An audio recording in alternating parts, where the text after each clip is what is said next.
Hello guys, welcome back to my channel. তো আগের এপিসোডে লাস্টে আমরা দেখেছিলাম যেখানে বেচারা জিনের তো মনই ভেঙে গিয়েছিল যখন সে জানতে পারে অজুদার ক্রাশ গার্ল মারিকে খুঁজে পেয়েছে। অন্যদিকে সাংলিওন সেক্রেটারিকে অপমানিত করছিল কারণ সেক্রেটারি ভালো কাজের জন্য ম্যাগাজিনে তার ফটো বেরিয়েছিল, আর যা সাংলিওনের সহ্য হচ্ছিল না যে তার টুকরোয় বড় হওয়া এক কুত্তা এভাবে কি করে নাম কামাতে পারে। ইভেন তো তাকে ডগও বলে। সেক্রেটারির রাগ তো অনেক বেশি হয়, বাট সে তাকে কখনোই কিছু বলে না অ্যান্ড চুপচাপ করে সেখান থেকে চলে যায়। এরপর সে একটি মেয়েকে পিয়ানো বাজাতে দেখে, আর আমরা জানতে পারি এই মেয়ে আর কেউ নয়, জিন ছিল, যে অনেক বেশি সেট ছিল তার ভালোবাসার মানুষটিকে হারিয়ে। নেক্সট ডে অজুর পেরেন্টসের ডেথ অ্যানিভার্সারি ছিল, যেখানে তার আন্টি অ্যান্ড কাজিনও ছিল। কাজিন বলে, মম আজ অজুর বার্থডেও তো, তাই না? আন্টি বলে, তো কি হয়েছে? আজ শুধুমাত্র তার জন্য আমার ভাই আমাদের মাঝে নেই। সে যদি ছোটবেলায় তার বার্থডের দিন আমার ভাইয়ের সাথে ঝগড়া না করতো তাহলে হয়তো তার অ্যাক্সিডেন্টও হতো না অ্যান্ড সে আজ বেঁচে থাকতো। যা উজুও শুনে নেয় অ্যান্ড তার অনেক বেশি খারাপ লাগে। অ্যান্ড এখানে আমাদেরকে আবার ওই ফ্ল্যাশব্যাকের সিন দেখানো হয় যেখানে গাড়ি সে তার ড্যাডের সাথে ঝগড়া তো করছিল, বাট কি ব্যাপারে করছিল তা আমরা জানতে পারি। অ্যাকচুয়ালি উজু বার্থডেতে যে গিফটটি পেয়েছিল তা তার ড্যাড তার কাজিনকে দিয়েছিল, মানে এই আন্টির ছেলেকে। আর বার্থডে গিফট কার না স্পেশাল হয়, তাই অজু এই ব্যাপারে তার ড্যাডের সাথে ঝগড়া করছিল যে আপনি আমার গিফট তাকে কেন দিলেন। আর তখনই ড্যাড তাকে ঘুরে বোঝানোর চেষ্টাই করছিল, আর এই মুহূর্তেই অ্যাক্সিডেন্ট হয়ে যায়। উজু ভাবছিল হয়তো তার জন্য অ্যাক্সিডেন্ট হয়েছে, বাট তখনই আমরা ওখানে এক পার্সনকে দেখি যে কাউকে মেসেজ করে যে কাজ হয়ে গেছে।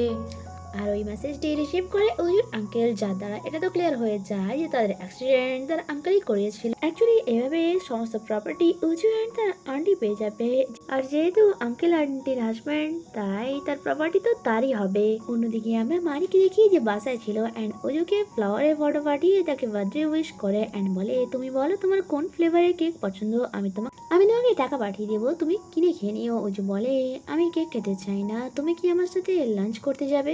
মারি বলে, বাইরে যাওয়ার কি আছে, তুমি আমার বাসায় চলে আসো, এখানেই আমরা লাঞ্চ করব। উজু তার এই প্রস্তাবে রাজি হয়ে যায়।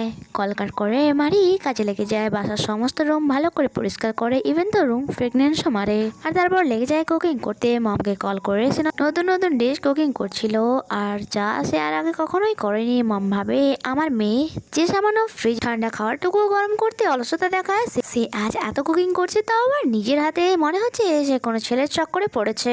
কিছুক্ষণ পর বাসায় উজু চলে আসে অ্যান্ড যখন সে খাবার খায় সে জানতে পারে খাবারে লবণ বেশি হয়ে গিয়েছিল, বাট তাতে কি যায় আসে, মারি এত কষ্টে তার জন্য খাবার বানিয়েছিল। সে তাকে বলে, আমার ফ্যামিলিও কোনোদিন আমার বার্থডে মানায়নি, তাহলে তুমি আমার জন্য এত কেন করছো? কারণ আজকে দিনই আমার পেরেন্টস মারা গিয়েছিল। মারি বলে, কি হয়েছে তাতে, তুমি খাবার খাও। তখনই মারি বাইরে রেনবো দেখতে পায় অ্যান্ড তার দুজনে চলে যায় উইশ চাওয়ার জন্য। মারি উইশ চায় আমি যেন তাড়াতাড়ি বড়লোক হয়ে যাই, যাতে আমার মমকে আমি একটি হেলদি লাইফ দিতে পারি। অ্যান্ড উজুকে জিজ্ঞাসা করে, তুমি কি চাইলে? উজু তাকে তো বলে না, বাট আমরা জানতে পারি সে চেয়েছিল যে মারির সমস্ত উইশ যেন পূরণ হয়। আর এখানে ভুলেই তার পা পাইপে চড়িয়ে যায়, যার কারণে সে পড়েই যাচ্ছিল, বাট উজু তাকে ধরে নেয়। আর আমরা দেখতে পাই যে তার এক্স ওই কলোনিতে এসেছিল অ্যাকচুয়ালি তার ক্যাটকে আন্টিকে দেওয়ার জন্য, যে এই এরিয়ারই একটি লাক্সারি ভিলাতে থাকে। তখন তার নজর যায় মারি অ্যান্ড উজুর উপরে। সে অবাক হয় কারণ তারা এখানে একে অপরকে কিস করতে যাচ্ছিল, আর যা দেখে এক্সের তো মাথায় খারাপ হয়ে যায় অ্যান্ড সে বোঝার চেষ্টা করে যে এই ছেলেটিকে কিস করার আগেই মারি দেখতে পেয়ে যায় তার এক্সকে, তাই সে বাসার ভেতরে চলে যায়। জানার তো তার অনেক বেশি ইচ্ছা ছিল যে মারির সাথে ছেলেটি কে ছিল, বাট যেহেতু সে আন্টির ক্যাট দিতে এসেছে তাই সে আন্টির বাসা খুঁজতে শুরু করে দেয়। যখন কি বাসার ভেতরে আমরা মারিকে দেখি যে তার এক্সকে দেখে এখানে অনেক বেশি চিন্তিত ছিল অ্যান্ড সে উজুকে বলে, মারি বলে, আমি কি করতাম, আমি তাকে ব্লক করে দিয়েছি। যদি সে একবার এই বাসা অ্যান্ড ফ্রডের ব্যাপারে জানতে পারে তাহলে সে প্রবলেম ক্রিয়েট অবশ্যই করবে, অ্যান্ড এই ব্যাপারে যদি তার সিস্টার আর মমকে বলে দেয় তাহলে তারা তো আমাদের বাসায় নিয়ে নেবে, আমাকে এই রাস্তায় গিয়ে থাকতে হবে। উজু বলে, ভয় পেও না, কিছু না কিছু একটা রাস্তা তো বেরোবেই। যখন কি মারি তো এই বাসাটি তাড়াতাড়ি করে বিক্রি করতে চাইছিল কারণ তার মমের লোন শোধ করার কথা ছিল তার।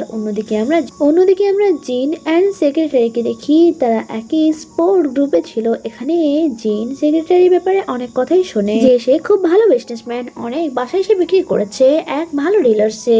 এরপর রানিং শুরু হয় অ্যান্ড রানিং চলাকালীন এক মেয়ে অজ্ঞান হয়ে যায় অ্যান্ড যেহেতু জিন ডক্টর ছিল তাই তাকে সিপিআর দেয় আর এই পজিশনে কিছু অসভ্য ছেলে তার ভিডিও রেকর্ড করছিল এটা বলে যে তাকে এই সময় অনেক বেশি সেক্সি দেখাচ্ছে। আর যা সেক্রেটারি শুনে নেয়, সে গিয়ে তার জ্যাকেট সে নিজের জ্যাকেট খুলে জিনকে কভার করে অ্যান্ড এই অসভ্য ছেলেগুলো ওখান থেকে চলে যায়। অন্যদিকে আমরা মারিকে দেখি যে অফিসে ছিল অ্যান্ড প্রোডাক্টের ডিজাইন অ্যান্ড ডেমো নিয়ে কথা বলছিল। তার প্রোডাক্ট অনেক বেশি সুন্দর ছিল যা সকলের ভালো লাগে।